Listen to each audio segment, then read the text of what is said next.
Now let's see what happens physically. As I told about the cancer on the left hand side that we do. Physically, what happens to people who are futurists? We have a center, especially for futuristic behavior, called the Swadhisthana chakra, which is in the gross manifesting the plexus called the aortic plexus within us. Now this Swadhisthana chakra is very important for human beings, especially for people who are developed people. With this chakra, actually, we convert the fat of the stomach for the use of the brain. Now this is the center of the Surya, of the sun. Now when we start thinking, these cells are converted in such a way that they become useful to the brain. Now if you are thinking all the time you are thinking, then what will happen? I mean, the horns are not going to grow out of that. You are consuming all that. And when you are consuming all those cells, you have to have replacement. And for that replacement, this Swadhisthana chakra has to work very hard to convert the cells for the use of your brain. Now, when it is doing that, there are other things which this Swadhisthana chakra has to look after. For example, your liver, your pancreas, your spleen, your kidneys, all are to be looked after by this center, and also uterus for the ladies. Now when there's only one work is given to this Swadhisthana chakra, and it cannot do any other work, then other things are neglected, so you develop a terrible disease called liver trouble.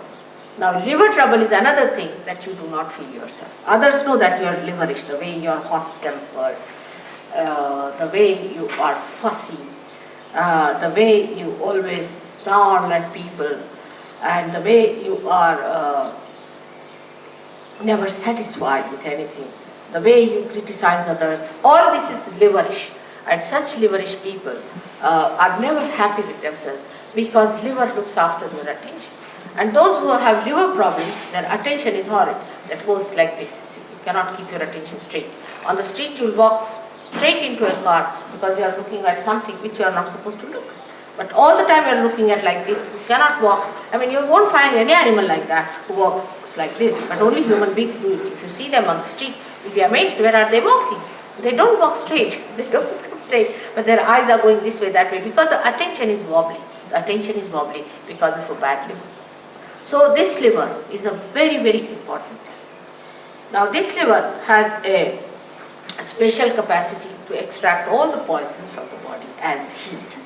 And the heat in the body is to be transformed or should be conveyed to the blood or the water in the blood, and that has to be taken out of your body, maybe as perspiration or in another forms. But what happens? That when this liver is out of gear, it cannot do it. It cannot pass this heat into the bloodstream, and the heat remains in the body, and you really become heated, and that heat makes all these problems for you. So in Sahaja Yoga, what happens that when Kundalini rises, she changes the form of the blood. The hydrogen and oxygen which are placed because of this heat and all that, in a very funny way, like this, like that, and they start receiving this heat within them. That's why those people who have bad livers feel little heat when the Kundalini rises. But one can cure it by giving it that peace and comfort to that liver organ, and you can definitely cure your liver, no doubt about it. Then the second thing that happens to you is the pancreas, which gives you diabetes. Only a person who thinks too much gets the diabetes. For example, an Indian farmer doesn't know what diabetes is, but then you stop your sugar. But that's not the way to stop your diabetes. Diabetes comes to you because you think too much. The doctors won't understand this. That's why they say it is incurable. But because they cannot connect thinking with the disease. And this is what happens when you are all the time thinking like mad, then diabetes takes place. And this diabetes is also curable if you get your enlightenment. You can cure also the diabetes of other people, but because this vital power, which is integrated of all these three powers, flows through you, and you can replenish, you can give more to other people who are exhausted of it, and sort of you can fill them up with this power and you can get. The third one is the worst of all that happens to people is blood cancer because of spleen. Spleen is one thing very important, that it is the center of peace within us. The one who doesn't have a proper spleen cannot be a peaceful person. Now, it's a very simple thing, but doctors cannot connect it, nor all science-oriented people can connect it to something very, very simple. And the simple thing is that when we eat our food, if we are frantic, we are out to get trouble with the spleen, and we can get blood cancer. Now, if the mother is of that temperament or a father is of that temperament, the children might be born with blood cancer. Now, we will be happy to tell you that in New York, we had a case of blood cancer. And when I was in India, in a village, somebody came and told me that such and such boy is sick. He's only 16 years with blood cancer, and doctors have declared that he's going to die within 2 weeks' time. They always declare, they are good at declaration only. And when this case came to me, I told them that I cannot do anything, I'm in a village, but you can telephone to one of the Saj Yoginis. She was in England, now she's in New York, and she will look after this case. You'll be amazed that the boy was cured completely. He came out of the hospital, came to see me, and now he's gone back to his studies. I mean, like this we have cured many cases of blood cancer. But here we are not to cure people by any or healing anyone. That's not our job. It happens spontaneously as a byproduct of the Kundalini awakening. Main thing is we have to make you doctors.